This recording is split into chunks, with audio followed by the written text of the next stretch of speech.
Hello, नमस्कार मैत्रिणींनो, स्वागत आहे तुमचं अमिताज फॅशन या चॅनेलवरती. मी अमिता तुमचं मनापासून स्वागत करते. तर आजच्या व्हिडिओमध्ये मी तुमच्याबरोबर शेअर करणार आहे की आपल्या घरामध्ये बरेच असे ब्लाऊज पीस पडून असतात, जे कधीकधी आपण आपल्या साडीवर शिवत नाही. मग ते असेच ब्लाऊज पीस पडून असतात, ते आपण टाकूनही देऊ शकत नाही. तर त्यांचा काय उपयोग करता येईल ते आजच्या व्हिडिओमध्ये मी तुम्हाला सांगणार आहे. तर व्हिडिओ कुठेही स्किप नका करू, व्हिडिओ पूर्ण बघा, जेणेकरून या व्हिडिओमार्फत तुम्हाला मी खूप अशा वस्तू तयार करता येतील या ब्लाऊज पीसांपासून, ते शेअर केलेले आहे. तर चला आता आपण व्हिडिओला सुरुवात करूया. तर माझ्याकडे हे 3 ब्लाऊज पीस असेच पडून होते, तर मी ते आज काढले आणि या ब्लाऊज पीसांपासून मी सुंदर असे 3 फ्रॉक तयार केलेले आहेत. 2 फ्रॉक हे घेर आणि बॉडी असे 2 पार्टमध्ये मी शिवले आणि एक जो फ्रॉक आहे तो मी अम्ब्रेला कटमध्ये शिवला, म्हणजे अम्ब्रेला फ्रॉक ज्याला बोलतात तो शिवला.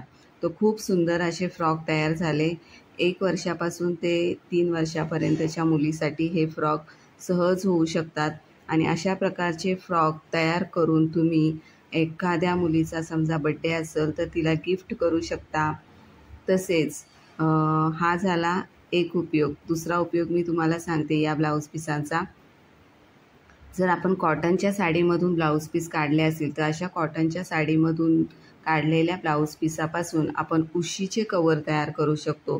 तसेच हातरुमालही तयार करू शकतो आणि असे जे ब्लाऊज पीस असतात त्या ब्लाऊज पीसा शक्यतो साडीमधून 70-75 सेंटीमीटर कापड हे निघतं ब्लाऊज पीसासाठी. तर असे जर ब्लाऊज पीस आपल्याकडे असतील तर ते एकमेकांना जॉईंट करून आपण गादीचे कवर तयार करू शकतो. तसेच असेच ब्लाऊज पीस जॉईंट करून आपण गोधडीही शिवू शकतो आणि मशीनवरही गोधडी शिवता येते. तर अशा प्रकारचे बरेच उपयोग या ठेवलेल्या ब्लाऊज पीसांपासून आपल्याला करता येतात. याशिवाय तुम्ही बाजारात जाताना मार्केटमध्ये प्लास्टिकच्या पिशव्यांचा वापर न करता आपण या ब्लाऊज पीसांमधून कापडी पिशवी तयार करू शकतो आणि प्लास्टिकचा वापर टाळू शकतो. तसेच अजून एक उपयोग तुम्हाला सांगते. असे छोटे छोटे जर फ्रॉक आपण तयार केले किंवा पिशव्या तयार केल्या, हातरुमाल तयार केले, छोटे छोटे बटवा तयार केले, तर बचत गटाचे बरेचसे स्टॉल बऱ्याच ठिकाणी लावले गेलेले असतात. तर या स्टॉलमध्ये तुम्ही विक्रीसाठी तुमचे हे प्रोडक्ट ठेवू शकता आणि तुम्हाला यातून चांगलं इन्कम मिळू शकतो.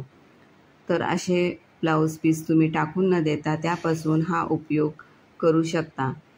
तर नक्कीच हा व्हिडिओ तुम्हाला आवडला असेल आणि नक्कीच तुम्ही आपल्या चॅनेलला सबस्क्राईब करणार आहात आणि व्हिडिओ जास्तीत जास्त लाईक आणि शेअर आणि कमेंटही करणार आहात. तर मी माझ्याकडे जे हे 3 ब्लाऊज पीस ठेवलेले होते, या 3 ब्लाऊज पीसातून खूप सुंदर असे फ्रॉक तयार केले. हे मी साडीतूनच काढलेले होते. ब्लॅक कलरचा आणि हा जो ग्रीन व्हाईट कलरचा पीस आहे ते दोन्ही कॉटनचे आहेत.